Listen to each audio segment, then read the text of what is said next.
쇼그렌 증후군, 루푸스, 요 PBC. 환자분들이 딱 질문하신 세 가지가 유독 여성 비율이 높은 걸 딱 질문해 주셔서 여성은 남성보다 죄송하지만 우월합니다. 면역학적으로 우월함이 자가면역 질환에 어쨌든 기여를 한다. 여성에게 이 PBC가 왜 많은가 봤더니 여성분들이 많이 노출되는 합성 화학물질이 이 PDC2랑 비슷한 게 많아요. 대표적으로 향수, 립스틱, 매니큐어, 헤어 염색약 같은 것들이 매니큐어나 헤어 염색약을 많이 썼던 분들이 유독 PBC를 많이 발병하더라라는 연구들이 많이 발표가 된 거죠. 방향성만 맞춰지면 이 뛰어난 면역력은 엄청난 장점이기 때문에 이 여성의 장점을 잘 활용하자라는 거죠. 그래서 과도하게 억제하는 게 아니라 정확하게 나를 때리는 반응만 조절이라는 게 누르자가 아니라 방향을 틀어내는 게 중요하다.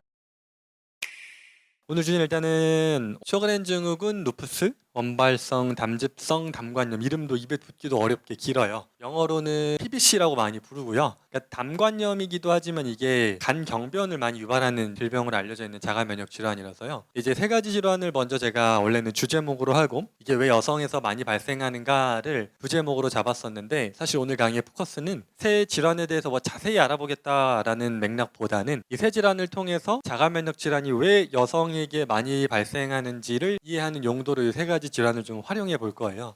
그래서 내가 실제 이 세 가지 질환이 해당돼서 오신 분들이 아니신 것 같고 한두 분이 계신 것 같네요. 그 이외에는 내가 이 질환을 앓고 있지는 않지만 여성이다 보니까 관심이 있어서 오셨을 수도 있을 것 같아요. 일단 이 세 가지 질환을 제가 선택하게 된 계기는 첫날 강의를 하면서 두 번째, 세 번째까지는 강의 주제를 정했는데 네 번째 강의를 아직 안 정했다. 그래서 의견을 달라라고 말씀을 드렸는데 현장에서 주신 의견들도 있었지만 첫 번째 강의가 이제 유튜브에 올라가서 유튜브에서 반응이 좀 생각보다 좋았어요. 그래서 그 강의에 대한 피드백이 쭉 댓글이 달린 것들 중에 쇼그렌 증후군에 대해서 좀 다뤄달라는 이야기들이 많았고 또 하나가 저 PBC가 아직까지 이 PBC를 전문으로 다루는 곳들이 없어서 이 내용이 너무 없다 다뤄달라는 이야기가 있었고 루푸스도 세 가지 질환들이 환자분들이 많이 요청을 하셨는데 제가 이제 한 강의다 보니까 한 강의에서 이걸 다 다루기는 좀 어려울 것 같고 거기 있는 질환들을 어떻게 이야기를 해볼까 하다 보니까 이 세 가지가 좀 공통점이 있었는데요. 그게 이제 오늘 이야기하려는 여성에서 유독 많은 질환이라는 거거든요. 자가면역 질환은 기본적으로 여성분들한테서 조금 더 발생률이 높아요. 근데 그 중에서도 유독 높은 세 가지가 요 세 가지 질환이라서 오늘 이 세 가지를 정해서 진행을 하게 되었습니다. 한번 시작을 해보도록 할게요. 오늘 강의 흐름은 이렇게 자가면역 질환 전반에 한 번 더 잠깐 이야기를 하고요. 그 중에서도 여성 우세 질환, 그 중에서도 여성에서 특히 더 우세한 세 가지를 이야기하려는 거고 그러면 이게 왜 여성한테 우세한지를 여성의 면역계 특성과 연결해서 이해를 시켜드릴 거고 특히 여성 호르몬이 어떤 역할을 하는지 그리고 또 이거는 다섯 번째 미세키메리즘이라는 건 최근 연구가 많이 되고 있는 내용인데 아직 확정적인 내용은 아니지만 조금 가설에 가깝기는 한데요. 이런 내용도 있다 정도를 좀 소개시켜 드려 보려고 해요.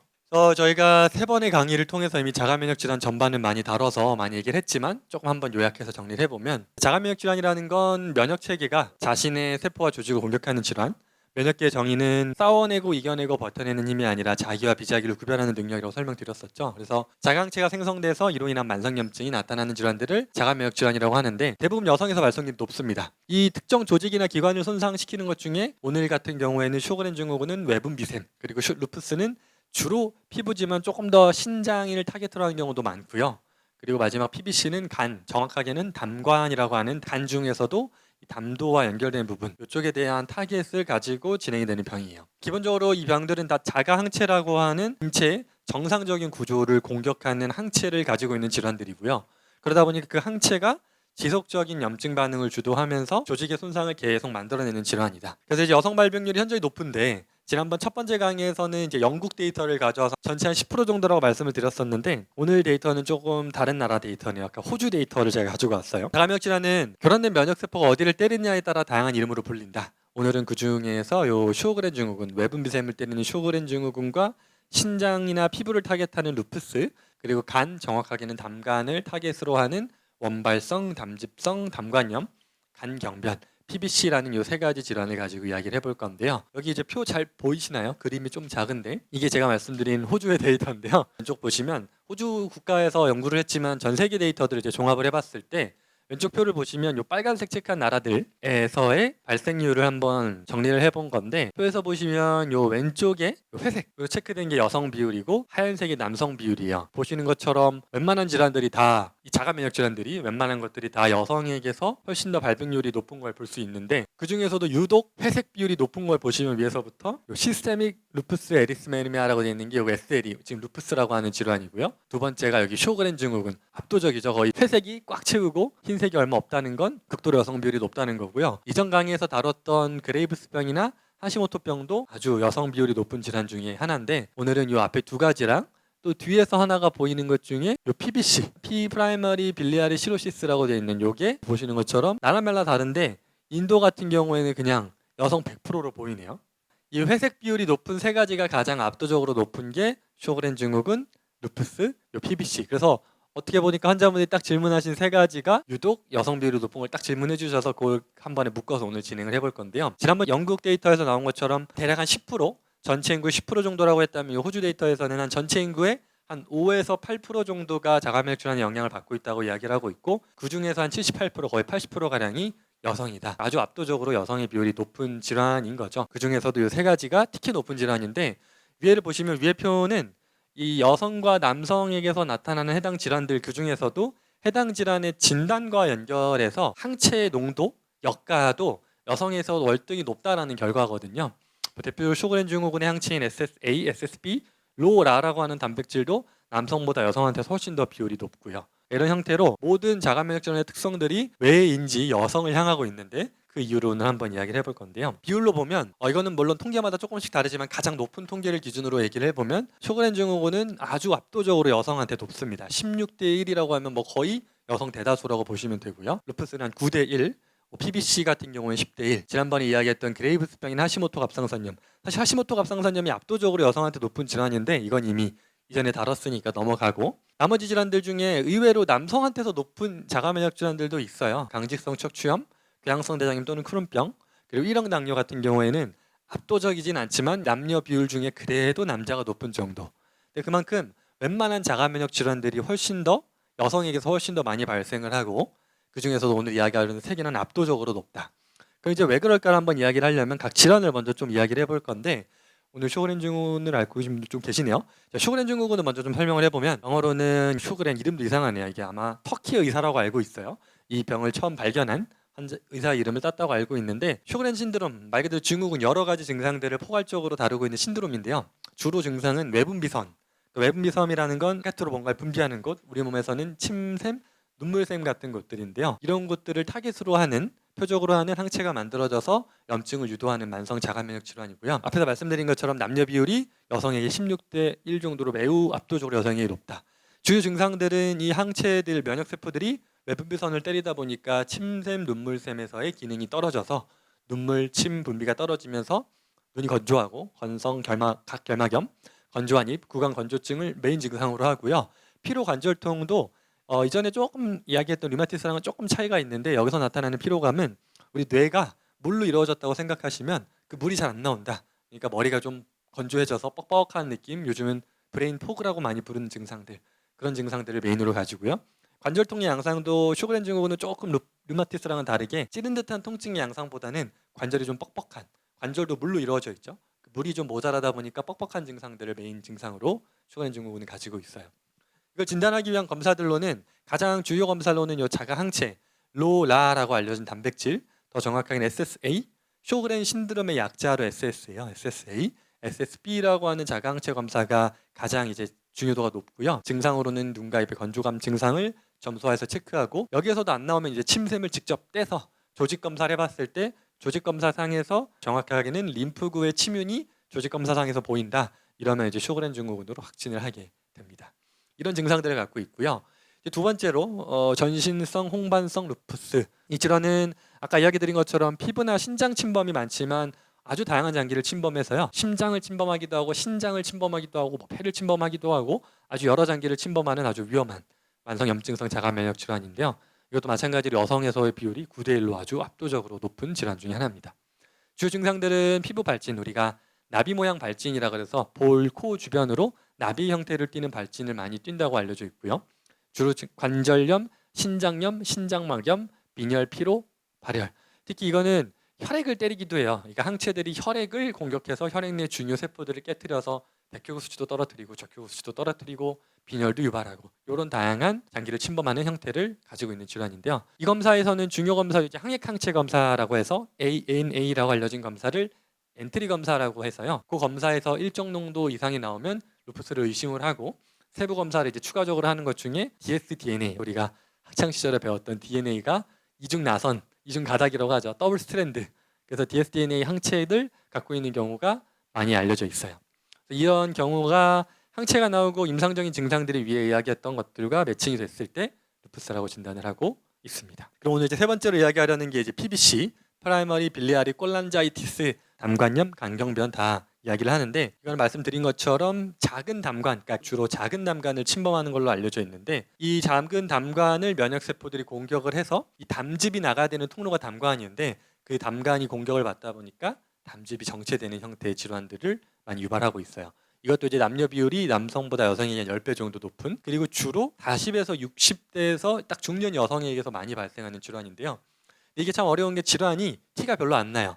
겉으로 드러나는 증상은 뭐 피로감, 가려움증, 황달, 간 비대, 지방변인데 이 증상들 중에 눈에 띄는 증상들이 별로 없거든요. 황달 정도야 뭐 티가 난다고 생각하시겠지만 생각보다 황달이 눈에 띄지가 않아서 이 질환이 무서운 이유가 건강검진을 하거나 해서 간 수치 이상이 보는 걸 확인하기 전까지는 모르고 지나가는 경우가 많아요. 그래서 이게 참 무서운 질환인데요. 이 질환의 중요 진단 검사 중에 하나가 AMA라고 알려진 항미토콘드리아, 안티미토콘드리아 안티바디, 미토콘드리아를 공격하는 항체가 이 PBC의 아주 특이적인 검사로 알려져 있는데, 요거는 뒤에서 조금 자세히 한번 다뤄볼 거예요. 이런 AMA 검사에서 양성이 나오고 간기능 검사에서 이상이 보였을 때 의심을 하게 되고 최종적인 확진은 생검입니다. 간을 도려내 봤을 때 마찬가지로 백혈구의 침윤이 보인다거나 또는 이 염증의 소견이 면역세포들이 때리면서 생기는 염증의 패턴이 있어요.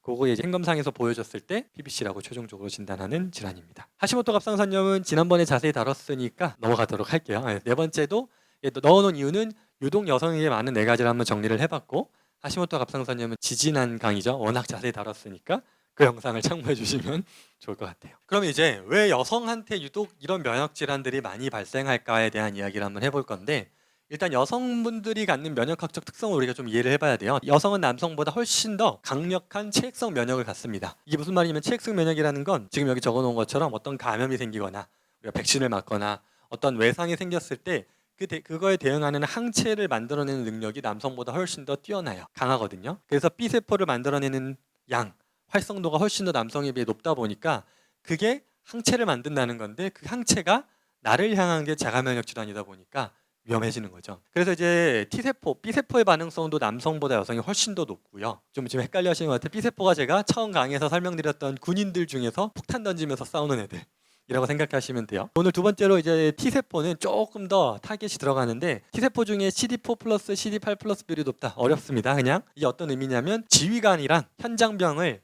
T세포 중에서도 이게 나뉘어지는데 지휘관 현장병 비율이 좀 높다 이렇게 생각하시면 되는데, 이게 무슨 의미냐면 현장에서 칼 들고 다니면서 쑤시는 애들이 사이토톡식 T셀이라고 하는 애들인데 걔네들이 조금 더 많다 이렇게 생각하시면 돼요. 어렵습니다. 그냥 T세포가 남성보다 여성에게서 훨씬 더 증식이 활발하다. 그러니까 면역력에 있어서 중요 역할을 하는 T세포, B세포들이 남성보다 여성에게서 훨씬 더 활성도가 높다. 그리고 마지막으로 사이토카인 생성 증가라고 했는데, 사이토카인은 신호 전달 물질이라고 생각하시면 돼요. 군인들이 대화를 할 때 저리로 가자, 저기 때리자, 쟤네 죽이자 이런 대화를 하는 과정에서 그 과정을 증폭시키는 물질인데, 이 사이토카인의 생성이 남성에서보다 여성에게서 훨씬 더 높다는 거죠. 그러니까 성격으로 생각해 보시면 조금 더 섬세하고 나쁘게 말하면 예민하다 이렇게 생각하시면 와닿으실 것 같아요. 그래서 이 여성분들의 특성은 이렇게 강력한 체액성 면역의 특성을 갖고요. T세포의 면역 반응도 훨씬 더 남성보다 올라가 있고 사이토카인의 생성도 남성보다 높다. 이렇게 이해하시면 좋을 거예요. 이거는 이제 전반적인 특성이고요. 조금 더 자세히 한번 들어가 볼 건데, 먼저 이제 쇼그렌 증후군이 좀 자세히 한번 살펴볼 건데, 쇼그렌 증후군이 여성이 유독 많은 이유 첫 번째는 이 에스트로겐과의 연관성이에요. 에스트로겐 여성 호르몬이죠. 여기 그림을 보면 사람의 입에서 타액선을 크게 이제 확대를 해보면 타액선은 침샘이거든요. 침을 분비하는 선. 눈물샘과 침샘에서 상피세포라고 하는 게 이 세포인데, 이 세포들의 에스트로겐 수용체가 매우 많아요. 무슨 말이냐면 에스트로겐이 여기에 붙어서 이 침샘과 눈물샘을 보호하는 거거든요. 에스트로겐은 정상적으로는 이 외분비선의 세포를 증식을 촉진하고 생존을 촉진하는, 그러니까 보호해주는 방어막 역할을 에스트로겐이 하고 있어요. 근데 이제 폐경기 후에는 이 에스트로겐이라는 여성 호르몬의 수치가 떨어지다 보니까 이 외분비선을 보호해주던 방어막이 하나가 벗겨지는 거죠. 그러다 보니까 이 쇼그렌 증후군이 유독 여성분들한테서는 특히 폐경기 이후에 많이 발생을 하는 건데요. 제가 환자분들께 설명드리는데 여성 호르몬은 남자한테는 없는 보너스 방어 물질이다. 보너스 방어막을 가지고 살아가다가 그 방어막이 벗겨질 때 병이 생기는 건데, 그 환자분들은 그러면은 그 방어막이 왜 없어지나 하는데, 이렇게 설명하는데 원래 아파야 될 걸 그동안 버텨왔던 걸 이제는 놔준 거예요. 그러니까 이렇게 여성 호르몬은 그만큼 뛰어난 건데, 이건 뒤에서 조금 더 설명드려볼게요. 그래서 이제 폐경기 이후에 에스트로겐 수치가 떨어질 때 많이 발생을 하는 이유가, 이 세포 사멸이라는 게 세포가 자기 기능을 다 하고 나면은 사라져야 돼요. 그걸 도와줘야 되는 게 이 면역 세포들의 역할인데, 그거를 보호해줬던 게, 하지 못하도록 막아줬던 게 에스트로겐인 거죠. 그게 풀리니까 세포들이 많이 깨져 나오면서 자가 항원이라고 하는 세포가 갖고 있는 물질들이 분비가 되다, 겉으로 드러나다 보니까 몸이 이걸 처리하는 과정에서 교란이 일어났을 때는 나를 때리는 형태로 진화하게 되는 거죠. 그래서 또 하나, 여러 연구들을 보면 쇼그렌 증후 환자분들한테서 특히 이 타액선 세포에서 에스트로겐에 대한 반응성이 감소되어 있다는 연구들이 많아요. 이게 무슨 말이냐면, 폐경기가 아니더라도 요즘은 이제 쇼그렌 증후군 20, 30대에서도 많이 발생을 하는데요. 20, 30대 쇼그렌 증후 환자분들을 보면 에스트로겐 수치가 정상이겠죠. 그런데도 그 에스트로겐에 대한 타액선의 반응성이 떨어져 있다는 건 보호 효과를 못 누리고 있다는 거죠. 그러다 보니까 이 병이 더 생기기 쉬워지는 거죠. 첫 번째가 에스트로겐 간의 연관성이고요. 두 번째로는 또 많이 어렵지만 프롤락틴이라는 호르몬과의 연결성인데요. 프롤락틴은 임신 중 그리고 산 후에 증가하는 호르몬이에요. 여성한테서 특히 높게 유지되고 유즙 분비와 관련된 건데요. 이게 또 통계를 보면 쇼그렌 증후군 환자들을 쭉 혈액을 분석을 해보니까 아주 경미하거나 또는 중증의 정도로 고프롤락틴 혈증을 보이는 경우가 많다. 그 말은 이 프롤락틴이라는 호르몬이 쇼그렌 증후군 환자분들한테서 전반적으로 많이 발견이 된다는 거예요. 근데 얘가 무슨 역할을 하냐면, 얘는 아까 폭탄 던지는 애로 제가 비유했던 B세포라는 애들의 성숙 그리고 자가항체를 생성하는 과정을 촉진하는 걸 이 프롤락틴이 하는 역할이거든요. 또 방금 앞에서 이야기했던 에스트로겐 같은 여성 호르몬과 얘네들이 짝짝꿍을 해서 이 항체를 만드는 능력을 극대화시키는 역할을 얘네들이 가지고 있어요. 그러다 보니까 얘네들은 제가 이렇게 설명을 드리는데, 몸을 지켜주려고 사실 원래는 일을 하는 애들인데 그게 방향성이 틀어진 거죠. 그래서 프롤락틴 수용체는 면역 세포들이 많다. 여기 이제 왼쪽 그림이 어렵지만 프롤락틴이라고 하는 호르몬에 붙을 수 있는 수용체, 호르몬이 붙을 수 있는 수용체가 여러 면역 세포들이 많은데, 지난 자가면역 질환 강의 때 설명드렸던 T세포다, B세포다, 대식세포다, NK세포다 하는 여러 면역 세포들이 다 프롤락틴 수용체를 많이 가지고 있어요. 그 말은 프롤락틴에 반응해서 면역력을 강화시키는 기능을 다 면역 세포들이 갖고 있다는 거죠. 에스트로겐과 프롤락틴은 기본적으로 우리 몸을 지켜주려는 물질들이에요. 여성 호르몬은 기본적으로 생식기관의 발달을 하고 유지를 시켜주고 뼈의 밀도를 유지시켜주고 면역 세포들을 활성화시켜주는 역할을 하고, 또는 이 세 번째가 상당히 중요한데, 에스트로겐은 아주 고농도일 때는 오히려 염증을 촉진하고요, 아주 낮은 농도일 때는 염증을 오히려 막아주는 역할을 하거든요. 그래서 이게 적정 농도를 유지하는 게 중요한 건데, 조금 더 설명을 드려볼게요. 그리고 네 번째가 아까 얘기 드린 것처럼 외분비선, 타액선 같은 곳에 상피세포를 보호해주고 증식시켜주는 역할을 이 에스트로겐이 하고 있고, 프롤락틴은 원래대로라면 유선 발달, 모유 생선 촉진 같은 우리 몸에 꼭 필요한 역할, 그리고 면역세포를 증식하고 분할을 시키는 것, T세포의 활성화 같은 우리 몸에 필요한 반응들을 원래는 하는 애들인데, 제가 그래서 이제 그림을 그려놓은 것처럼 원래는 든든한 아군일 때는 든든한 방어막이 돼주는 애들이에요.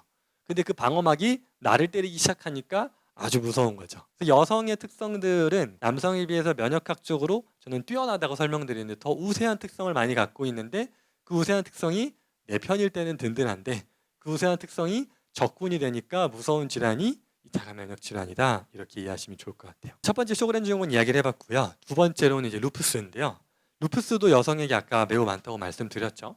그럼 루푸스가 여성에게 많은 것에 대해서 연구한 것들 제가 쭉 정리를 해보니까 가장 두 개로 알려져 있는 게 이 X 염색체랑 저 뒤에 건데, 첫 번째 X 염색체, 우리가 남녀를 구분하는 성 염색체가 남자는 XY, 여성은 XX 이렇게 구분을 하죠. 이 X 염색체를 자세히 들여다보면 이런데, 여러 연구들을 해보니까요, 남성이 여성이랑 차이를 생각해 봤을 때 여성은 XX 염색체, X 염색체가 두 개가 있고 남성은 하나가 있죠. 그러다 보니까 이 X 염색체가 어떤 루푸스의 발병과 연관이 있나 보다라고 연구를 해본 거예요. 그랬더니 유전질환 중에 하나인데 이 클라인펠터 증후군이라고 남성인데 X 염색체가 2개인 남성들이 있어요. 이런 경우 실제로 일반적인 남성보다 루푸스의 확률이 14배나 증가한다. 그 말은 이 X 염색체가 뭔가 하긴 하는구나 라는 근거가 되는 거죠. 그럼 어떤 역할을 하는지 봤더니 X 염색체가 면역 관련 유전자가 아주 다수 위치하고 있는데요. 이 X 염색체를 자세히 살펴보면 여기 적혀있는 이 수많은 유전자들이 다 면역 관련 유전자들이에요. 아까 설명드린 것처럼 여성은 남성에 비해 더 뛰어난 면역 기능을 갖고 있는 이유가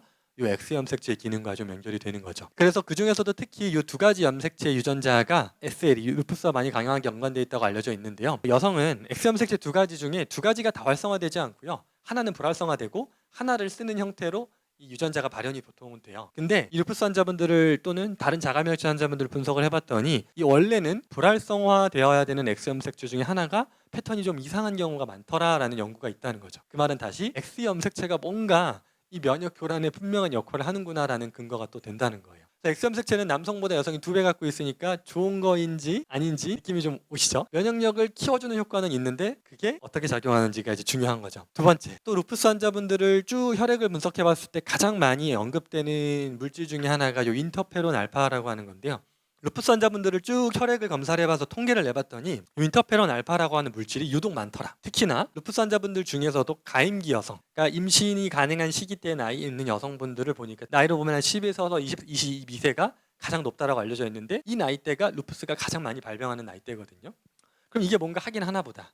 근데 이게 어떤 역할을 하나 봤더니 앞에서 이야기했던 에스트로겐이라고 하는 여성 호르몬과 서로 힘을 합쳐가지고 에스트로겐의 자극을 받으면 이 인터페론 알파라는 생성 경로가 촉진이 돼요. 인터페론 알파라는 물질은 여성 호르몬 중에 우리가 에스트로겐이라는 여성 호르몬이 있고 프로게스테론이라는 호르몬이 있는데 흔히 말하는 우리가 여성 호르몬이라고 하는 대표는 에스트로겐이에요. 에스트로겐이 초기에 임산부들을 몸에 임신을 준비하는 상태를 만들고 프로게스테론은 그걸 유지하는 상태를 만든다고 조금 이해하시면 쉬운데요. 이 에스트로겐이 이 인터페론 알파 경로를 증가시키고 프로게스테론을 오히려 억제한다. 즉 임신을 하기 전 단계, 준비하는 단계에 인터페론 알파가 어떤 분명한 역할을 하는구나를 우리가 추정할 수 있는 거죠. 이 인터페론 알파는 여성한테만 있는 건 아니에요. 남성한테도 있으나 유독 남성보다 똑같은 자극을 받았을 때 인터페론 알파라는 물질을 만들어내는 강도가 여성에서 훨씬 더 높더라. 그래서 이게 확실히 루푸스랑 어떤 연관이 있긴 있겠구나라고 여러 연구들이 이 물질을 주목하고 있고요. 실제로 생물학적 제제나 어떤 주사제들, 새로운 많은 연구들이 요걸 타겟으로 하는 약물들을 많이 만들어내려고 지금 노력을 하고 있는 만큼 중요한 물질입니다. 정리를 해보면 이 2가지는 이득이 분명히 있어요. 원래 생리적인 장점이 있는 물질들이에요. X염색체라고 하는 건 여기 적어놓은 것처럼 이 면역세포들의 활성을 많이 촉진시켜주는 물질인데요. 면역 유전자가 풍부하다는 말은 면역 관련 유전자의 발현을 많이 해줄 수 있는 물질이라는 거고요. 또 하나 여성은 X염색체가 2개이기 때문에 장점은 하나가 불활성화되는 이유가 하나에서 최대한 이득을 다 뽑아보고요. 그래도 안 될 때는 다음 걸 쓰고요. 그러다가 얘가 위험한 게 있어 보면 다음 걸로 넘어가는 아주 유리한 형태인 거죠. 남성은 하나밖에 없기 때문에 거기 문제가 있으면 이제 답이 없어요.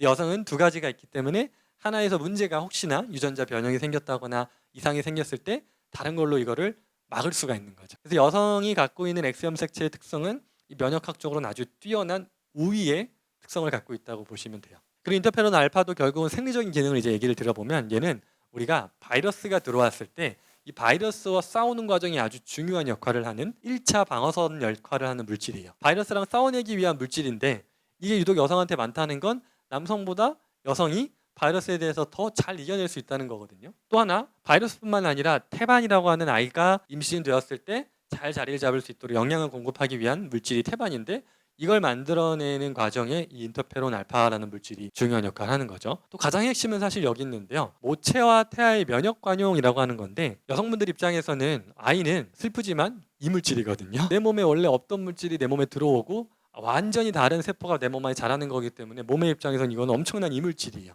근데 그러면 이물질이면 원래대로라면 면역 세포들이 공격을 해야 될 텐데 그러지 않고 얘네들을 받아낼 수 있도록 하는 걸 면역 관용이라고 지난번 교육 때 설명드렸죠. 그 면역 관용이라는 기능을 촉진시키는 중요 역할을 이 인터페론 알파라는 물질이 하는 거예요. 임신했을 때 태아가 내 면역 세포의 공격을 받지 않고 내 몸에 잘 정착할 수 있도록 도와주는 거죠. 그리고 또 중요한 건 항종양 효과. 초기에 암세포가 막 성장하려고 할 때 이걸 막는 효과가 인터페론 알파의 기능이거든요. 그러니까 남성한테보다 여성한테 많은 이 인터페론 알파가 이런 다양한 바이러스도 이겨내고 암도 이겨내고 이런 장점을 갖고 있는 거죠. 똑같아요. 아주 뛰어난 장점들인데 X염색체도 여성의 장점이고 인터페론 알파도 여성의 장점인데 이 장점이 내 편일 땐 든든해요. 아군일 땐 아주 든든한 방어막인데 이 방어막이 날 때리기 시작하면 아주 무서워지는 게 자가면역 질환이라는 거죠. 이제 마지막 세 번째 PBC라는 질환, 이제 아까 원발성, 담즙성, 담관염 또는 간경변이라고 부르는 질환에서 중요 진단 기준으로 삼는 것 중에 하나가 요 ANA라는 검사라고 아까 설명을 드렸는데 영어로는 안티 미토콘드리아 안티바디, 항 미토콘드리아 항체라는 건데요. 미토콘드리아 많이 들어보셨죠? 우리가 고등학교 과학 시간에 배우셨을 우리 몸에서 에너지 ATP를 만들어내는 곳인데 이곳을 공격하는 항체가 이 PBC의 중요 진단 기준 중에 하나예요. 보시는 것처럼 PBC 환자에선 90에서 95%면 특이도가 매우 높죠. 거의 이 검사 양성이면 PBC겠구나라고 예상할 수 있을 정도로 아주 특이도가 높은 검사인데 그게 이제 미토콘드리아 안에서도 그 중에서도 어렵지만 PDC-E2라고 하는 것을 표적으로 한다고 알려져 있어요. 얘가 뭘 하냐면 미토콘드리아 내막, 미토콘드리아 안쪽에 위치한 어떤 복합체인데요. 얘는 내 몸 안에서 에너지를 만들어내는 과정에서 매우 중요한 역할을 하는 물질이에요. 근데 이 미토콘드리아 안에 있는 이 PDC-E2라는 물질이랑 비슷한 물질이 담관에도 있어요. 그러니까 이 PDC-E2라고 하는 물질을 공격하는 항체가 몸 안에서 생겨버리면 이제 유독 담관으로 가는 거죠. 담관이 갖고 있는 특성과 미토콘드리아가 갖고 있는 특성이 좀 비슷하다 이렇게 이해하시면 돼요. 사실 요 미토콘드리아와 요 PDC-E2라고 하는 물질과 비슷한 장기들은 담관 이외에도 많아요. 나머지 장기들은 이 PDC-E2를 노출시키지 않고 노출될 때쯤 돼서 항산화 물질들이 이걸 다 방어해줘서 노출되지 않도록 잘 보호하는 기능들이 있는데 담관이 유독 그 기능이 좀 약해요. 그래서 유독 이 PDC-E2에 대한 항체에 노출이 됐을 때 공격을 많이 받는 이유인 거죠. 그러니까 원래대로라면은 담관에서 PDC-E2가 노출됐다고 공격하지 않아요. 하지만 이 항체가 있기 때문에 공격을 하는 거죠. 쉽게 설명드리면 미토콘드리아를 공격하려고 만든 항체가 이 담관을 공격하게 되고 있다. 그게 이 PBC라는 병의 특성인데 이거 왜 강조드리냐면 PDC-E2라는 물질이 오늘 좀 이야기하려는 핵심인데 여성에게 이 PBC가 왜 많은가 봤더니 여성분들이 많이 노출되는 합성 황물질이 이 PDC-E2랑 비슷한 게 많아요. 대표적으로 향수, 립스틱, 매니큐어, 헤어 염색약 같은 것들이 여성 화장품들에서 이 정확한 물질명으로는 옥티노익 엑시드라고 적혀 있는 게 이 물질이 이 약물들에 많이 들어있는데요. 이 구조가 유독 PDC-E2와 많이 유사합니다. 아무래도 남성보다는 여성분들이 노출이 많다 보니까 이거에 대한 항체를 만들 가능성이 높아지는 거죠. 계속 노출되다 보니까 이거에 대한 면역 반응이 무너지고 이거에 대한 항체를 만들어내게 된다. 실제로 역학적인 연구를 해보니까 매니큐어나 헤어 염색약을 많이 썼던 분들이 유독 PBC를 많이 발병하더라라는 연구들이 많이 발표가 된 거죠. 그리고 또 실제로 이제 생쥐를 가지고 실험을 해봤더니 EOA라고 하는 물질로 몸 안에 입혀놓은 생쥐들이 실제로 PBC라고 하는 병이 생기더라. 그 병리적 기전을 그대로 띠더라.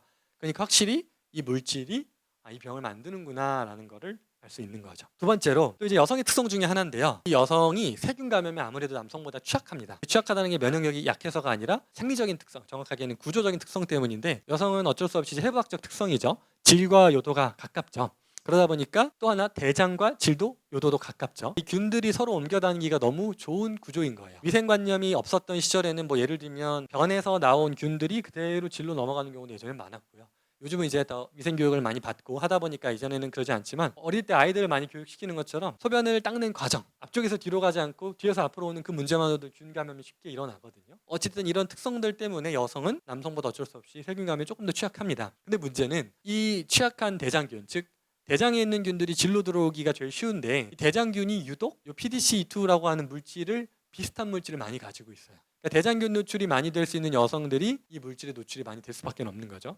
그러다 보니까 또 마찬가지로 그거에 대한 항체를 만든 게 유독 담관으로 향하게 되는 거죠. 실제로 또 연구를 해봤더니 제가 지난번 교육 때 설명드렸던 분자적 미미크리라는 말이 A와 B가 정확하게는 다른데 비슷한 점이 많다 보니까 A를 공격하려고 만든 항체가 B를 공격하게 되는 현상을 분자적 미미크리라고 보시면 되는데요. 그래서 원래는 세균을 공격하려고 몸에 항체를 만들었는데 그 세균이랑 비슷하게 생긴 내 몸의 정상 세포도 이 항체가 때려버리는 현상이 많이 나타난다는 거죠. 그래서 실제 연구를 해보면 PBC 환자들은 PBC가 없는 환자분들보다 요로 감염, 그러니까 세균요 같은 세균의 감염에 의한 요로의 문제들을 많이 가지고 있다라는 게 알려져 있고요. 그래서 이 PBC 환자는 다른 자가면역 질환보다도 유독 질감염, 요로 감염의 빈도가 많이 높은 걸로 알려져 있어요. 실제로 임상적으로 보면 저희가 치료해봐도 PBC 환자분들이 일반적인 다른 여성분들보다 빈번하게 요로 감염, 질감염, 분비물이나 이런 요로의 이상을 많이 호소하시는 편이거든요. 세균 감염의 특성도 여성에게서 더 많다. 정리를 해보면 화장품 노출 같은 여성들이 유독 많이 쓰게 될 만한 물질들이 이 EOA라는 물질 때문에 자가면역 질환을 유발할 가능성이 높아지고 세균 감염에 취약한 특성, 그리고 앞에서 이야기 드렸던 호르몬의 영향, X염색체 관련 유전자 영향, 그리고 최종적으로 환경적 요인까지 이런 것들이 다 더해져서 아무래도 여성이 남성보다 확실히 높을 수밖에 없는 거죠. 이건 이제 제가 쇼그렌 증후군, 루푸스, PBC 각각의 연구들을 좀 종합해서 가장 많이 알려진 것들을 이야기를 해본 거고, 이제는 이 세 가지를 공통적으로 바라봤을 때 이야기할 수 있는 것들을 한번 두 가지를 꼽아봤는데, 첫 번째로는 에스트로겐이 모두에게 많이 적용이 돼요. 여성 호르몬은 면역학적으로 B세포를 활성화시키고 조절 T세포라고 알려진 제가 지휘관이라고 비유했던 면역세포들의 활성도도 올리고요. 사이토카인의 촉진도 하고, 이런 형태를 이 여성 호르몬이 하다 보니까 이 여성 호르몬이 모든 자가면역질환의 주요 원인으로 많이 작용하는 걸로 알려져 있고요. 오늘 사실 포커스를 하고 싶은 이 두 번째 미세키메리즘이라는 건데, 얘는 아까 말씀드린 것처럼 아직 확정적인 내용은 아니고 아직은 약간의 가설 단계인데, 사진에서 보이시는 것처럼 마이크로 키메리즘이라고 하는 게 요 외부에 타인의 세포가 들어와서 이 세포가 어떤 역할을 한다라는 건데요. 대표적으로 임산부들이 임신을 하게 되면 아이의 세포가 모체한테도 가고요, 모체의 세포가 아이한테도 가게 돼요. 태반을 통해서. 그 과정에서 이 세포가 교환이 되는 거죠. 근데 그게 어떤 이득이 분명히 있거든요. 먼저 이제 여성 호르몬, 성 호르몬에 대한 얘기를 좀 정리를 해보면, 여성 호르몬을 크게 이제 세 가지 나눠보면요, 에스트로겐, 프로게스테론, 안드로겐을 나눠봤을 때, 안드로겐은 좀 남성 호르몬이라 보시면, 에스트로겐 같은 경우는 실제로 면역 증강 효과가 뛰어납니다. B세포 활성화를 촉진시키고 항체를 열심히 만들어주고 T세포도 촉진하고 해서 에스트로겐은 면역 증강 효과가 뛰어나고요. 반대로 프로게스테론은 오히려 약간 면역계를 억제하는 효과가 있어요.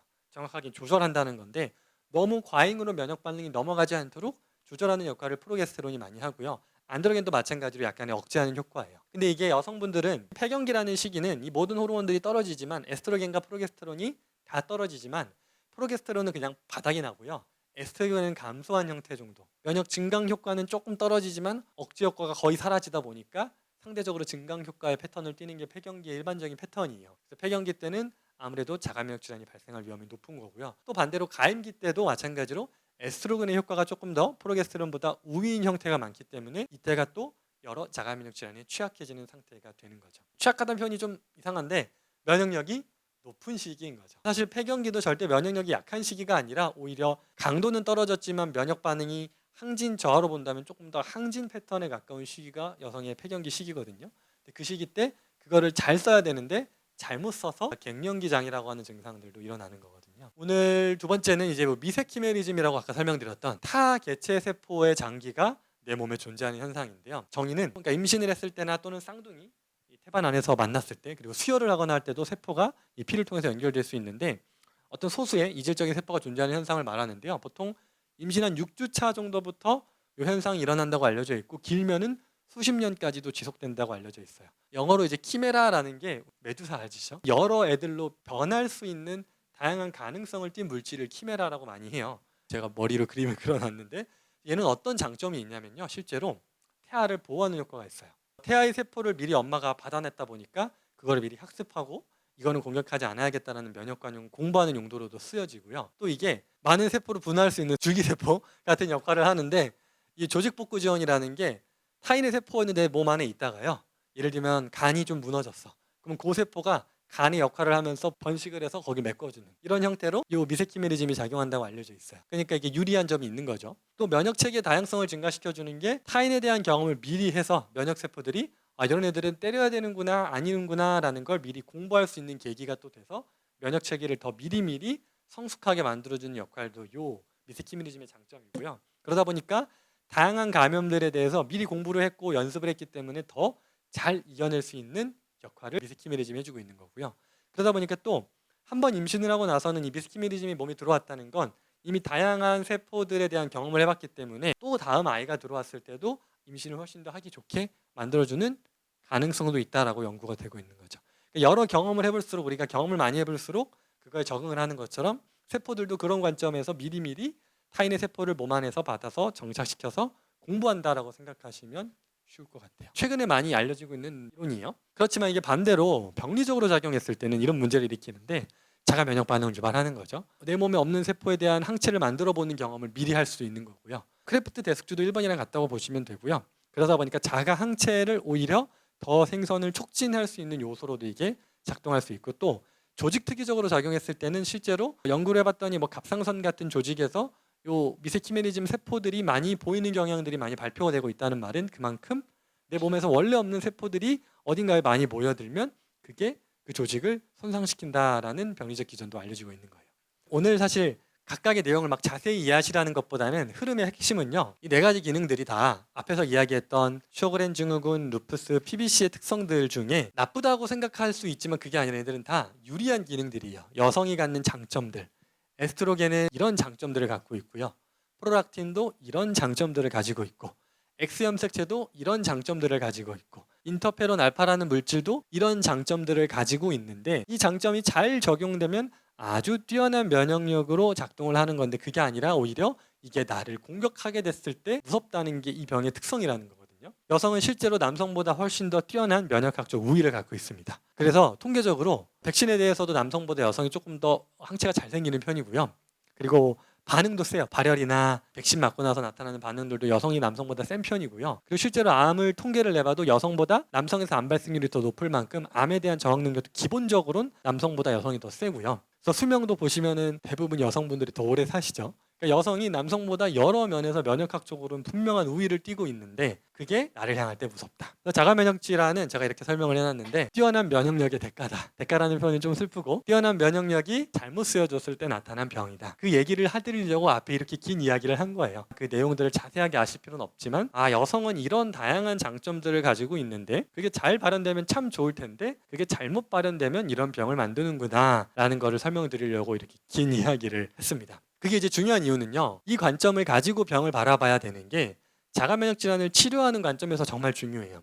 기존 치료법들, 여러 자가면역 질환들을 치료하는 핵심 약제들은 결국 면역 억제제거든요. 이 여성의 뛰어난 면역력을 살리는 방식이 아니라 이 뛰어난 면역력이 나를 공격한다는 이유로 뛰어난 면역력을 어떻게 효과적으로 억제할까에 포커스를 두고 계속 약물들이 개발이 되고 사용되고 있다는 게 이 질환의 무서움이죠. 그러다 보니까 이렇게 하는 거의 목표도 면역력을 최대한 눌러서 증상을 완화하는 데 초점이 있지 완벽하게 억제할 수는 없거든요. 그래서 완벽한 치료는 할 수 없지만 증상을 완화하면서 최대한 진행을 느리게 하자라는 게 이 치료의 목표가 되어 있다는 거죠.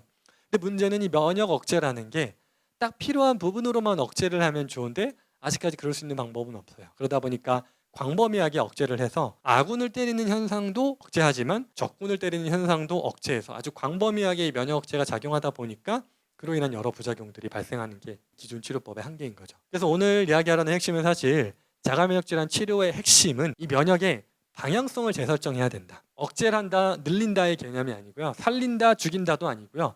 방향성을 바꿔야 된다. 그래서 면역 관용이라고 하는 이전 교육에서 설명드렸던 누굴 때리고 누군 때리면 안 되는지에 대한 이 교육을 제대로 활성화시켜서 이게 잘 작동만 하면, 방향성만 맞춰지면 이 뛰어난 면역력은 엄청난 장점이기 때문에 이 여성의 장점을 잘 활용하자라는 거죠. 그래서 정상 면역 반응을 최대한 보존하면서 필요 없는 반응들을 누르는 게 아니라 필요한 쪽으로 돌려내는 게 중요하다. 그래서 과도하게 억제하는 게 아니라 정확하게 나를 때리는 반응만 조절이라는 게 누르자가 아니라 방향을 틀어내는 게 중요하다라는 이야기 오늘 하고 싶었던 거고요. 그래서 이렇게 하기 위해서 더욱더 맞춤형 접근이 중요합니다. 내 몸의 면역학적인 특성들을 이해하고 그거에 맞는 조치들로 이 면역계 방향성을 틀지 않으면 이 병은 계속해서 누를 수밖에 없는 거죠. 그래서 오늘 저희가 여기서 하는 치료도 이제 통합적 치료라는 게 현대의학적 치료를 무조건 무시할 수 없어요. 특히 자가면역 질환은 계속 강조드리지만 장기를 침범한다거나 이 면역 반응이 극도로 터져나오는 순간에는 위험한 순간들이 분명히 있기 때문에 이럴 때는 약물의 도움을 받을 수밖에 없는 순간들이 있을 수 있습니다. 근데 그게 무조건 눌러서 끝까지 기능 못하게 하겠다가 아니라 필요한 회복의 에너지를 남겨둔 정도까지 적정 수준을 유지해내는 게 항상 이 질환의 딜레마거든요. 어려움이거든요. 그래서 저희는 그걸 이제 자연의학과 잘 융합해서 치료를 해야 된다. 그러기 위해서는 이 방향성을 조절하는 핵심은 결국 약물보다는 영양, 먹는 것들, 그리고 생활 습관에 있거든요. 그 이야기를 한번 해보려고 합니다. 뻔한 얘기들이죠. 근데 이 뻔한 게 이 면역력의 방향성 조절에 정말 중요합니다. 특히 이제 스트레스 관리는, 면역 세포들은 스트레스라는 환경에 노출이 됐을 때는 극도로 항진되는 패턴을 띌 수밖에 없어요. 그래서 이 스트레스를 관리하는 게 자가면역 질환에서 정말 중요한데, 많이 알려진 명상, 요가, 호흡법, 취미, 사회적 지지, 코르티솔 조절 많이 중요하고요. 이제 두 번째로 이 스트레스 관리의 핵심으로 많이 알려져 있는 게 사실 수면이에요. 잠을 자는 동안 이 스트레스 강도가 많이 떨어지고 면역 세포들이 재생이 되기 때문에 그렇고요. 세 번째로 이 적절한 운동 중에 저희가 그래서 치료를 하면 환자분들이 이제 치료 받고 계신 분들은 항상 제가 중등도 운동을 많이 강조드리는데, 환자분들께 운동을 강조드리면 저는 뭐 근육 만들 생각이 없다, 그러고 싶지 않다는데 여기서 이제 자가면역 질환에서 운동은요, 근육을 키우기 위해서 하는 운동이 아니라 면역세포를 키우기 위해서 하는 운동이에요. 면역세포들은 특히 지휘관이라고 비유하는 이 조절 T세포들은 운동에 아주 매우 민감하게 반응합니다. 어느 정도 몸이 활성화되고 각성이 됐을 때 이 조절 T세포도 각성이 되기 때문에 근육 키우려고 운동하는 게 아니라 면역세포들 키우려고 운동한다 생각하시면서 제가 중등도 운동을 강조드려요. 중강도의 유산소 운동을 많이 권장드리는데 한 주 3회에서 5회 정도 30분 이상. 이 중강도의 항상 핵심은요, 과도하면 또 이 조절 T세포들은 오히려 스트레스를 받고요, 너무 과도하지 않으면 반응을 안 해요. 중등도의 핵심은 호흡과 땀을 기준으로 많이 얘기를 드려요. 호흡이 조금은 벅차야 되고요, 땀이 뻘뻘 날 필요는 없지만 삐질삐질은 나와야 그 강도가 T세포들이 반응했다라는 신호거든요. 면역세포들이 딱 반응할 정도의 강도를 중등도라고 설명드리는데, 그 정도 운동은 면역세포들의 기능을 살리는데 매우 중요하다. 그리고 이제 네 번째로가 이 핵심 영양소들은 비타민 D, 아연, 오메가3, 프로바이오틱스, 그러니까 유산균이고요. 폴리페놀 같은 비타민 E, 셀레늄, 비타민 C 같은 것들 중요한데, 이미 사실 이전 강의 너무 자세히 얘기했어서 그거 보시면서 웃고 계신 거 보니까 기억나시는 것 같아요. 지난번 강의 때 많이 얘기를 했으니까 그걸 참고하시면 좋을 것 같아요. 그래서 유전체 타입 치료가 중요한 이유는 결국은 이 면역계의 방향성을 돌리는 데 있어서는, 방향성을 돌리는 핵심은 결국 면역 반응의 이 친화도를 잘 이해를 해야 되거든요. 이리로 와 저리로 가를 적절하게 조절하는 건데요. 그 과정에서 정밀 면역, 생약 처방을 저희가 하는데, 환자분들이 이런 경우 질문을 많이 하세요. 면역 억제제 안 좋은 건 알겠는데 결국 또 여기서 또 한약을 써야 되냐, 생약이라는 걸 저희가 처방하니까 약을 써서 치료하는 거면 똑같지 않냐라고 하는데, 방향이 좀 달라요. 저희가 하는 식품과 생약 처방은요, 직접적인 차단 효과는 없습니다. 면역 억제제처럼 어떤 면역 반응을 차단하거나 억제하는 효과가 없다 보니까 효과가 빠르지는 못해요. 근데 제가 이 비유를 하는 게, 식물을 잘 키우려면 물도 잘 주고 햇빛도 잘 주고 영양도 잘 공급해서 얘네들이 방향을 잘 자라도록, 혹시 우리가 일로 가야 되는데 얘가 일로 가고 있다, 이쪽 햇빛을 막고 이쪽 햇빛을 줘서 이쪽으로 자라게 방향을 조절하는 그런 역할을 이 생약이 한다, 식품이 한다라고 생각하시면 조금 이해가 쉬우실 것 같아요. 약이 어떤 증상을 차단하고 억제해서 효과를 내는 게 아니라 이 식물이 올바른 방향으로 자라날 수 있도록 이 방향성을 조절하는 게 식품과 생약의 역할이다. 이렇게 설명을 드려요. 오늘 조금 사례를 보면서 설명을 드리려고 하는데, 이번 사례를 원래는 이전 강의에서도 보신 것처럼 자세히 수치를 보면서 설명드렸는데, 그것보다 조금 더 영상으로 보는 게 쉬울 것 같아서 영상으로 보여드릴게요. 쇼그린 증후군이라는 좀 희귀성 난치병의 질환을 앓고 있었고요. 그래서 이제 그 스테로이드 부작용으로 인해서 간이 안 좋아져서 더 이상 양약으로는 치료할 수가 없다는 진단을 받고, 눈이 이제 거의 뭐 이런 얘기하면 좀 무섭겠지만 실명 위기까지 와가지고, 그럴 뭐 전국에 있는 대학병원 다 다녀도 안 됐는데 여기를 미장원에서 우연히 소개를 받게 됐어요. 그랬는데 저도 처음에 좀 반신반의했어요. 왜냐면 유명한 석박사님들도 못 나섰다는 병을 어떻게 음식으로 나설 수 있을지, 사실 그렇잖아요. 제가 경험을 해보지 않았기 때문에 되게 겁나고 두렵고 걱정은 됐지만, 그래도 병원에서 안 된다니까 마지막 진짜 한번 해보자 해가지고 왔어요. 그래서 저는 9월 4일 날부터 선생님이 하라는 대로 정말 100%에 가깝게 99%를 지켰어요. 그래서 2년 6개월 만에 그 아산병원에서 이제 정상 판정을 받았어요. 축하합니다. 그래가지고 이제 지금까지 쭉 해오고 있었는데, 하는 과정이 정말 힘들어서, 저는 이제 그 18년 이렇게 되신 분들한테는 감히 제가 말할 수는 없지만, 지금 시작하시는 분들은 제가 이 정상 판정 받을 때까지는 정말 포기하고 싶은 생각 많았고, 사실 저희 남편도 그랬어요. 다단계 아니냐, 약장사, 약 팔아먹으려고 하는 거다. 예. 석박사도 못 낳는 병을 무슨 음식으로, 말도 안 되는 소리 하지 말라고. 그 말도 안 되는 거 내가 한번 해볼게. 어차피 석박사가 못 낳는다고 하니까 말도 안 되는 거 내가 한번 해보겠다. 그래가지고 한 건데, 제가 정말 너무 아파가지고 약을 20년 가까이 먹던 약을 끊으니, 하루아침에 끊으니 온 세포들이 머리끝에서 발끝까지 다 나타나가지고 더 심해졌어요. 더 심해져서 정말 눈이 안 보여가지고, 저는 이비인후과를 두 번 오는 날도 있어요. 한 달에 2번 온 적도 있었어요. 그 정도로 제가 아파가지고 못 견뎌가지고, 너무 오한도 많이 오고 이래가지고, 제 뭐 염증 수치가 너무 많이, 20이 정상인데 저 140까지 올라갔었거든요. 70까지 떨어지고, 이제 초보생들한테 말씀드리는 거예요. 조급하지 말라고 제가 이 말씀 드리는 거예요. 70까지 떨어졌는데 더 이상 안 떨어지더라고요. 140에서 70까지 떨어지고. 그래서 저는 그때부터는 마음을 비우고 포기? 왜냐면 더 이상 통증이 안 나타나기 때문에 좋아지고 있는 중이구나라고 생각을 했어요. 그리고 피검사를 2월달에 했는데 무서워서 결과 보러 안 갔어요. 이번에도 높게 나오면 어떡하지 싶어가지고 그랬는데, 그래서 이제 정규 검진 날짜가 돼서 갔는데 40으로 떨어졌더라고요.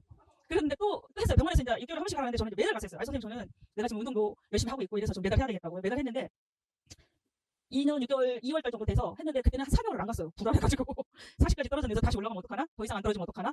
그러면 내가 또 마음에 상처를 받을까봐, 그러면 제가 또 포기할까봐 더 이상 안 갔어요. 그래가지고 9월달에 갔는데 정상 판정이 나와 있더라고요. 그래서 그걸 들고 바로 이비인후과에 제가 쫓아왔거든요. 정말 그래서 저는 아까 그 포스트잇이라도 어떤 다른 말보다 박사님이 계신 거가 정말 제 인생의 은혜잖아요. 네, 그래서 박사님 안 계셨으면 저는 지금도 눈을 못 뜨고 있었을 것이고, 손발이 진짜 저리고 아파서, 이게 자가면역 질환이다 보니까 관절이 너무너무 아파가지고 제가 온 관절이 다 아팠었거든요. 근데 나중에 이제 그 카톡에 프로필 보면 저 산에 다니는 엄청 많이 제가 막 올려놨거든요. 그래서 요새는 이제 막 좋아지고 골프도 치고 막 볼링도 하고 막 운동 되게 많이 하고 있거든요. 그동안 못했던 거 한이 맺혀가지고. 그래서 근데 또 너무 장안해가지고 저 얼마 전에 삭안 좋더라고요. 너무 갑자기 몸이 좋아지니까 너무 갑자기 막 이것저것 막 그때 동안 너무 한이 맺혀가지고 못했던 걸 한이 맺혀가지고 이 운동 저 운동만 했더니 이게 조금 과부하가 걸렸던 것 같아요. 과유불급이라고 하잖아요. 그래서 너무 조급하게 제가 하고 싶은 말은 과정이 다 지나가야지만이 정상에 오를 수 있는 것처럼 그 과정이 있으니까 절대 조급하게 생각하지 마시고 안 좋은 음식 먹으면 나타나는 거는 다 공통적인 것 같아요. 저도 그렇거든요. 저도 그렇게 돼지고기 좋아하고 소고기 닭고기 좋아하고 그랬는데 닭 냄새가 그렇게 비릿하게 나는지 좀 몰랐어요.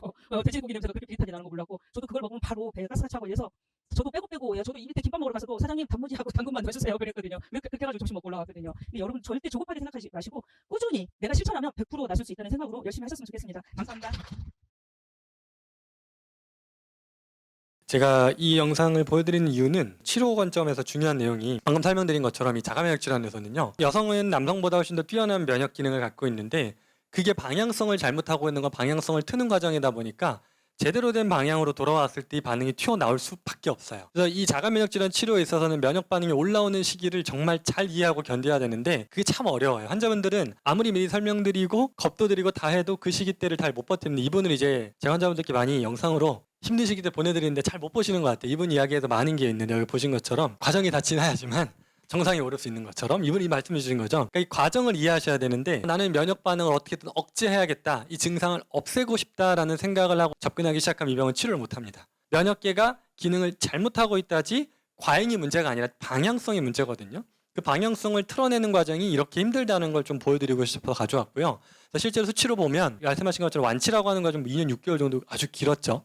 그 과정을 버티신 것도 사실 대단하신 거고요. 수치상으로는 ESR이라고 하는 쇼그렌 증후군에서는 주로 염증 수치를 보여주는, CRP보다 조금 더 만성적인 상태를 보여주고 쇼그렌 증후군에서는 ESR을 주로 염증 수치로 보는데 정상 범위 24주로 보면 140 정도까지 올라갔고, CRP 기준으로 정상 범위가 0.3이라고 했을 때 정상 범위 한 20배 정도 염증 수치까지 올랐던 경험이 있는 분이에요. 전신의 관절 통증 올라오고 이런 상태를 그냥 아파도 버티세요가 아니라 이 흐름을 이해하셔야 된다. 이 뛰어난 면역력이 방향을 잘못 짚고 있던 거를 올바른 방향으로 돌려내는 과정에서 나올 수밖에 없다라는 걸 이해하셨으면 좋겠어서 이분 사례를 좀 가져왔고요. 두 번째 사례는 조금 더 이제 젊은 분 사례를 한번 좀 볼 건데요. 초음파 보면서 쪼그레도 의심된다 뭐 이렇게 해서 완전 통수병력.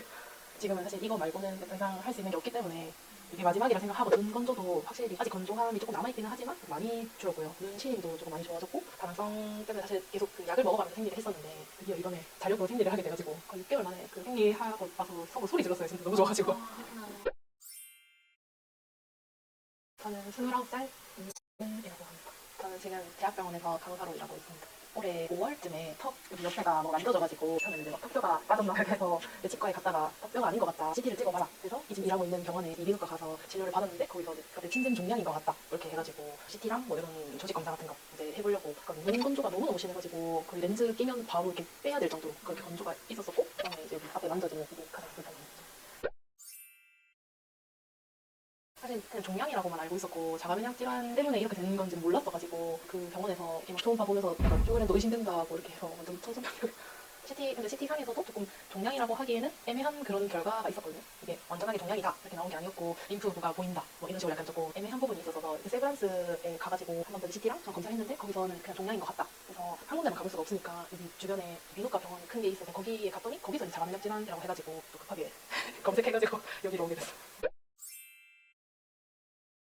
병원에서 자가면역 질환이라고 해서 사실 방법이 그때는 수술밖에 없었어가지고 이제 또 얼굴에 칼을 대야 되니까 엄마가 급한 마음에 이제 더 찾아보다 보니까 자가면역 질환을 전문을 하는 용기가 있더라고요, EDM이. 그래서 엄마 그러면 마지막으로 여기 한 번만 가보고 여기 안 되면 수술하자. 그래서 왔는데 보통 자가면역 질환 치료 안 된다고 이제 보통 뭐 면역 억제제나 스테로이드 이런 거 먹고 치료 그냥 하자고 하는데 약 안 먹고 뭐 식단이랑 생활 바꾸고 이렇게 하면서 할 수 있다고 이제 너무 약간 자신감 있게 말씀하셔가지고 사실 초반에는 약간 긴가민가 하면서 시작을 했는데 그래도 시작했으면 끝을 봐야 되니까. 눈 건조도 확실히 아직 건조함이 조금 남아있기는 하지만 많이 줄었고요. 눈 시림도 조금 많이 좋아졌고, 다낭성 때문에 사실 계속 그 약을 먹어가면서 생리를 했었는데 드디어 이번에 자력으로 생리를 하게 돼가지고 거의 6개월 만에 그 생리하고 와서 속으로 소리 질렀어요. 진짜 너무 좋아가지고. 그렇구나. 여성으로서는 진짜 생리가 정말 중요하잖아요. 그러면은 이렇게 치료하면서 그래도 불편함이 있지 않으셨어요? 입에 식생을 하시면서. 불편한 게 너무 아무래도 이전에 하던 생활을 거의 다 버리고 이제 새롭게 뭐 음식이나 이런 거 다 다르게 먹어야 돼서 그것도 조금 사실 애로사항이 많았거든요. 된장 뭐 이런 것도 사실은 여기 처방에 따르면 못 먹어가지고 시중에 파는 거는 그것도 다 이제 막 만들어서 먹어야 되고 뭐 외식하는 건 당연히 제한이 되고 그렇게 하니까 아무래도 초반에는 너무 답답해서. 유전자 타입이라는 걸 아마 처음 들어보실 것 같은데 유전자 타입에 대한 치료에 대해서 처음에 느낌이 어떠셨어요? 너무 처음 들어본 거여가지고 이런 식으로도 하는구나. 뭐 밀가루를 너무 좋아했는데 항상 먹으면 약간 꼭 그 역류성 더부룩하고 조금 속이 불편하고, 근데 그때는 많이 먹었나 보다 생각했는데 그게 아니었던 것 같아요. 지금은 아무래도 밀가루를 안 먹으니까 훨씬. 원래 새끼를 잘 안 챙겨 먹으면 일어나는 시간도 막 불규칙하고 하니까 되는 대로 이제 이렇게 먹고 야식 먹고 뭐 이렇게 시간 거의 안 받고 먹었었는데 그때는 생활도 조금 빠르게 돌리고 하다 보니까 아침 점심 저녁 좀 잘 챙겨 먹으려고 지금 하는 거. 여기 센터에 오신 분들 이제 시작하신 분들 보면은 근데 그분들이 그 얼마 전에도 저번 달인가 그 쇼그렌 진단 받으신 분이 여성분이 있었거든요 옆에. 그래서 그분이 너무 힘들다, 한두 달밖에 안 돼서 너무 힘들다 이렇게 하시더라고요. 그때 저는 이때 일을 이렇게 해서 조금 뭐 괜찮았어요, 음식은 이렇게 준비했어요 이렇게 하니까 엄청 도움 되신 것 같더라고요. 그냥 센터에서 처방해 주시는 대로 그냥 믿고 하시는 수밖에 없을 것 같아요. 증상이 있었던 게 호전되는 게 눈에 보이고 지금 사실 이거 말고는 더 이상 할 수 있는 게 없기 때문에 이게 마지막이라 생각하고 지금 하고 있는 거라서 아무래도 가족들이 내 옆에서 막 음식 준비하고 하는 것도 다 같이 도와서 해주시고 너무 힘들다 투정 부리면 그래도 해야지 어떻게 했어. 마침 이제 그렇게 염증 반응이 있을 때 제가 그 센터에 방문을 하게 되더라고요. 그때도 첫 번째 항진기였나? 이게 아팠던 여기가 이만큼 이렇게 부어가지고 제가 센터에 왔었거든요. 그때도 이게 맞나 이러면서 이제 왔었는데 원장님이 괜찮다고 해가지고 약간 안심하고 돌아갔는데 그러고 나서는 또 사고가 들어가지고 그때부터 이제 확실하게 믿은 것 같아요. 그냥 다른 노하우는 없고 그 처방해주시는 대로만 했어요. 정말로 먹지 말라는 거 절대 안 먹고 물론 주변에 유혹이 엄청 많거든요. 진짜 많은데 그냥 귀 닫고 눈 닫고 제가 원래 그 피임약만 먹고 있었거든요. 먹고 있던 약은. 근데 사실 그거 끊고 나서 생리를 꽤 오래 안 해서 지금 치료 5개월째 이렇게 되면서 사실 그 사이 동안 생리 한 번도 안 했기 때문에 너무너무 불안해서 영장님한테도 계속 이 생리 안 하면 내막이 두꺼워지니까 이게 그대로 냅두는 게 맞을까요? 이렇게 했는데 선생님 조금만 더 기다려보자고 조금만 기다려보자고 이번에 나와서 녹즙 너무 좋아요. 진짜. 제가 그래서 녹즙 먹고 나서 원래 소화가 잘 안 되고 항상 약간 그 장이 약간 딱딱한 느낌이었거든요 평소에. 근데 녹즙 먹고 나서 대변이 잘 되고 하니까 뭔가 약간 독소가 빠지는 게 약간 이런 건가? 뭔가 몸에 붓기도 좀 빠지고 약간 소화도 잘 되고 배도 고픈 게 느껴지고 디톡솔을 먹을 때 몸 컨디션 안 좋은 것 같다 이렇게 느낄 때 그 디톡솔 조금 더 많이 드시라고 하더라고요. 그래서 그렇게 먹으니까 조금 그래도 약간 차도가 있는 것 같아서 그 부분은 굉장히 만족하고 있어요. 제 나이 때 점점 이렇게 자가면역 질환 가진 분들이 점점 많아진다고 하니까 저도 이제 그 사람들 중에 한 명으로서 조금 도움이 되고자 저는 한 달 전부터 계속 추천하고 다녔어요.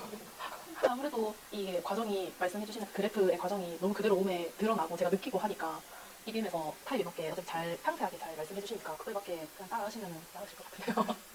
근데 유로카 베이커리가 더 많아졌으면 좋겠어요.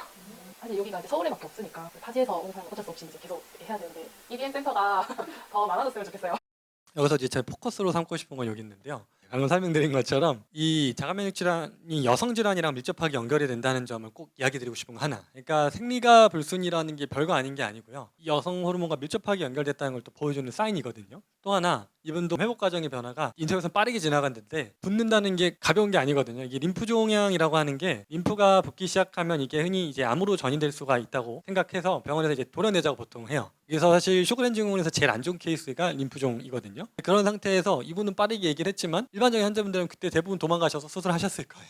근데 그 과정을 저도 그냥 종양이 괜찮다가 아니라 항상 저는 데이터를 보는 게 혈액에서 보여주는 패턴이 있거든요. 이 시기가 나타날 때 나타났구나라는 게 보여줬기 때문에 괜찮다고 말씀드리는 거지 그냥 종양 문제 없습니다가 아니에요. 다시 한번 이거는 이 자가면역 질환에서는 면역계가 오르내리는 그 시기와 패턴이 있는데 그 패턴에서 나타나는 형태가 예상 가능한 거라면 이거는 버티고 넘어갈 수 있는 건데 그렇지 않으면 위험 사인인 거죠. 이걸 잘 선별해내야 되고 또 항상 이런 질환들을 회복할 때 그런 고비를 넘어간다. 그게 얘기를 꼭 드리고 싶었고 이분도 이렇게 떨어지지 않아요. 종양 올라왔다 떨어졌다가 건조감 또 올라왔다 떨어졌다가 생리도 하다 안 하다 계속 그 자리를 잡아가는 과정이 있는데 다시 한번 이 질환은 염증 억제하는 게 포커스가 아니고요. 통증 없애는 게 포커스가 아니라 면역계가 방향을 잘못 잡은 걸 방향을 돌려가는 과정에서 이러이러한 과정들을 거친다는 걸 제가 아무리 이야기해도 잘 못 느끼실 것 같아서 환자분 사례를 통해서 좀 보여드리려고 했어요. 그래서 다시 한번 이 자가면역 질환을 치료할 때 제가 처음에 보여드리는 그래프들이에요. 이게 면역계가 회복하는 패턴이거든요. 이 패턴을 정말 그냥 그런가 보다 힘들 때가 있나 보지 라고 생각하시는 게 아니고 면역계가 왜 미쳐갔는지를 이해해보면 그 미쳐갔던 애들이 정상으로 회복할 때는 이런 흐름으로 가겠구나를 내가 머리로 이해하시고 몸으로 느끼셔야 돼요. 전쟁에서 미쳐있던 애들이 전쟁이 끝나면 어떤 느낌이 들까? 내가 원래 할 역할이 뭐였는지를 찾는 과정에서 얘네들은 어떤 반응을 나타낼까? 그 반응을 끝냈다면 얘네들은 어떤 형태로 돌아갈까? 계속 이 면역세포의 입장에서 이 병을 이해하셔야 된다는 이야기를 그래프를 보면서 많이 설명을 드리는데, 그래서 치료 반응은 이런 이행기를 겹칩니다. 그냥 증상이 쭉 사라지고 면역 반응이 안정되는 게 아니라 초기에는 증상이 악화되는 것 같은 현상들이 나타나고요. 정상화 과정에서 염증은 무조건 증가하는 시기가 오고요. 이게 면역계가 자리를 잡는 재조정 단계에서 나타나는 패턴인데, 일시적으로 이런 혼란이 있다는 거는 몸이 느끼기엔 불안하지만 얘네들이 그래도 자리를 잡으려고 애쓰고 있구나라는 신호잖아요. 장기적으로는 몸이 회복하려는 신호 중에 하나인 거고요. 파동성이 근데 또 중요한 점은 이게 6개월 그래프를 그려서 보여드릴 때 단계적으로 파동에 이것도 패턴이 있어요. 또 청소를 생각해 보면 쉬운데, 첫 번째 청소, 두 번째 청소, 세 번째 청소의 범위와 강도의 차이가 이 패턴을 띠거든요. 계속 힘들게만 하는 게 아니고요. 처음에 가장 큰 쓰레기들 청소할 때 나타나는 반응, 그 다음 청소할 때 나타나는 반응, 가장 깊숙한 쓰레기를 건져낼 때 나타내는 반응, 이 패턴을 계속 면역세포 입장에서 생각하시면서 이 치료를 임하시면 좋겠다. 그래서 이거는 어떤 단계적인 파동형의 패턴을 띈다는 점, 그리고 일시적으로 악화되는 것 같았다가 좋아졌다가 또 악화되는 것 같았다가 좋아졌다가 하는 요 패턴이 장기적으로 계속 나타난다는 점을 꼭 설명을 드리면서, 오늘 이야기는 루푸스 쇼그렌 증후군 PBC를 얘기를 했지만 그거에 대한 자세한 설명을 하려면 끝도 없거든요. 너무 어려운 질환이라. 그래서 오늘 이야기 핵심은 여성의 면역력에 대한 올바른 이해를 하자. 그래서 자가면역 질환은 절대로 면역력이 약해서 생긴 병도 아니고 과해서 생긴 병도 아니고 방향이 잘못돼서 잘못된 방향으로 이게 활용됐기 때문에 나타난 병이다. 그래서 이거는 올바른 치료라는 건 결국 이 강력한 여성분들이 갖고 있는 면역력을 억제해서 치료할 게 아니라 방향을 바로 잡아줘서, 그래야지만 여성의 건강, 삶의 질을 향상시킬 수 있다라는 이야기를 해드리고 싶고요. 오늘 집에 가시면서 꼭 새기셨으면 하는 건, 여성은 남성보다 죄송하지만 우월합니다. 면역학적으로. 이 우월함을 잘 써야 된다. 우월함이 자가면역 질환에 어쨌든 기여를 한다. 그래서 면역 억제보다는 근본적인 관용의 회복, 면역 관용, 방향성의 회복이 근본적인 해결책이라는 점, 그러기 위해서는 이렇게 예면 맞춤 치료가 필요하다는 이야기로 정리를 하면서 오늘 강의를 마치도록 하겠습니다. 오늘 강의는 좀 어려우셨죠? 저도 준비하면서 3가지 질환을 하려다 보니까 어느 정도까지 해야 되나 매번 고민을 하는데, 유튜브를 보면서 환자분들이 많이 질문 주셨던 거라 영상을 보면서 도움이 되시면 좋을 것 같고요. 자가면역 질환에 대해 더 많은 정보가 궁금하시다면 EBMTV 구독, 좋아요, 알림 설정 해주세요.